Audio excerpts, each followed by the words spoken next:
Dossier transport, ça va forcément vous concerner si vous avez l'habitude de conduire à Paris et en Ile-de-France. Le gouvernement va faciliter en effet la création de péages urbains. Et oui, ce dispositif existe déjà dans de grandes villes européennes. C'est le cas notamment à Londres ou encore à Milan.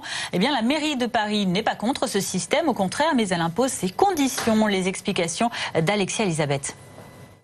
Sera-t-il bientôt obligatoire de payer pour rentrer dans Paris? C'est le sens du projet de loi d'orientation des mobilités présenté par la ministre des Transports, Elisabeth Borne, qui réglementerait bien l'installation de péages urbains. Concrètement, pour les automobilistes, il faudrait s'attendre à payer jusqu'à 5 € pour entrer dans une grande ville comme Paris, et il faudrait multiplier ce prix par 4 pour les poids lourds. Une mesure pour décongestionner la circulation, mais aussi pour lutter contre la pollution. Alors pour autant, va-t-on voir apparaître des barrières de péage ici aux portes de Paris physiquement? Eh bien, il y a peu de chances, puisqu'on s'orienterait plutôt vers un système de télépaiement ou de scan des plaques d'immatriculation.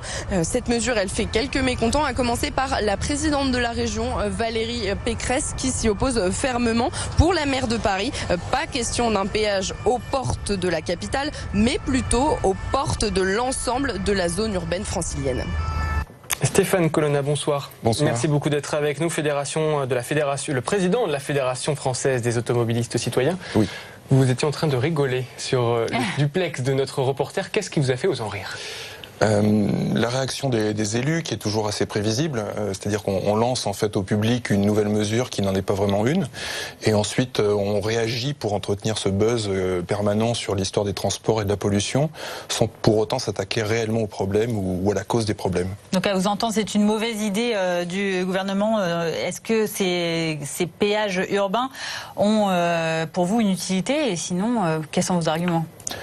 Depuis 2009, le ministère de l'écologie sait réellement que les péages urbains n'ont pas réellement d'efficacité. Ils ont lancé des études, même avec des chercheurs très sérieux qui travaillent au CNRS, qui ont fait des études comparatives d'Oslo, de Stockholm, de Londres.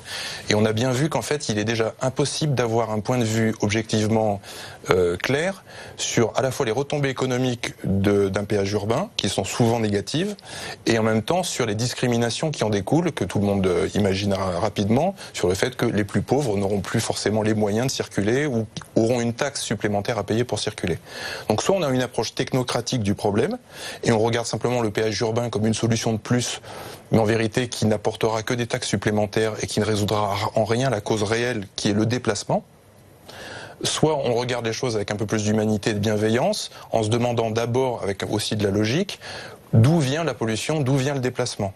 Et en l'occurrence, sur Paris, qui n'est ni Londres, ni Stockholm, ni Oslo, on s'aperçoit que la concentration de la région parisienne est telle qu'aujourd'hui, vous le voyez tout à l'heure à 18h30, 300 km de bouchons essentiellement sur le nord, sur l'est et sur le sud, plus que sur l'ouest, ce qui veut dire un mouvement de population aux mêmes heures avec des choses qui ne sont pas des transports collectifs. Donc il y a un réel problème, l'expression du besoin, elle est claire, les gens ont besoin de se déplacer avec des véhicules. Bien souvent, ils viennent dans Paris parce que les Parisiens n'ont pas de voiture. Et ça, il faut aussi l'entendre. Les Parisiens sont écologistes, on va dire, beaucoup plus facilement que les autres, parce qu'ils ont, par défaut, pas de voiture, et ils peuvent vivre d'une manière approvisionnée en flux tendu, à la fois en ressources humaines, en services, en matériel, en biens, parce que tout le monde amène ces biens-là de manière... Mais ils peuvent facilement aller faire leurs courses en bas de chez eux, par exemple. Ils n'ont pas besoin de se déplacer en voiture. Moi, je suis parisien intramuros. Je vis essentiellement sans voiture, et heureusement, parce que tout le monde m'amène quelque chose avec un camion, avec un service quelconque qui pollue. Alors, peut-on comparer le système de péage urbain qu'on a vu dans ce reportage à la vignette critère qui est déjà en place à Paris, en Ile-de-France? Il y a deux emplois, finalement. En fait, l'État essaye de faire de la gesticulation et de la communication à partir de ce qu'a demandé l'Union européenne pour faire un réel effort sur l'amélioration de la qualité de l'air. Si l'État ne fait pas quelque chose de visible, l'Union européenne le menace de sanctions. Donc, il essaie de donner un dispositif juridique aux collectivités pour leur dire, vous voyez, j'ai fait quelque chose. Mais ça fonctionne Sauf que Ségolène Royal l'a fait avec Critères. Est-ce que la pollution a diminué parce que tout le monde arbore une vignette colorée? Non. Par contre, ça a surconsommé de la voiture. La vignette critère, c'est une incitation à avoir des voitures de plus en plus récentes, dont on sait malheureusement par plein d'affaires sur le diesel notamment, qu'elles sont pas forcément moins polluantes que les voitures plus anciennes. Par contre, ça génère une consommation de véhicules dont on sait qu'elle est polluante, parce qu'il faut bien les produire, même s'ils sont hybrides. Donc la vignette critère n'est en rien un outil pour faire baisser de la pollution, c'est un outil au contraire pour relancer la consommation de véhicules. Voilà. De l'autre côté, le péage urbain est-il un frein aux véhicules qui viendront dans Paris? Non, il sera juste une surtaxe qui sera appliquée à ceux qui en ont un réel besoin et qui sont déjà aujourd'hui en train de circuler.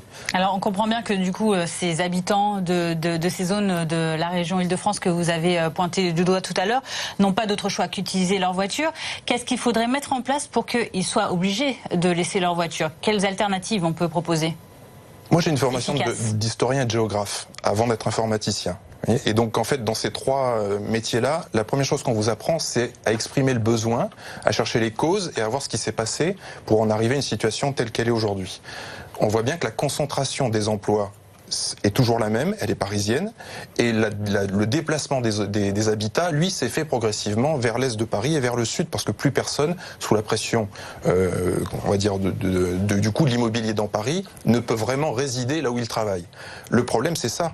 Donc, si vous mettez des gens à 30 km de leur habitat, de leur travail, vous ne pouvez pas rapatrier l'habitat aujourd'hui dans Paris, c'est plus possible. Par contre, vous pouvez décentraliser l'emploi pour l'amener près des gens.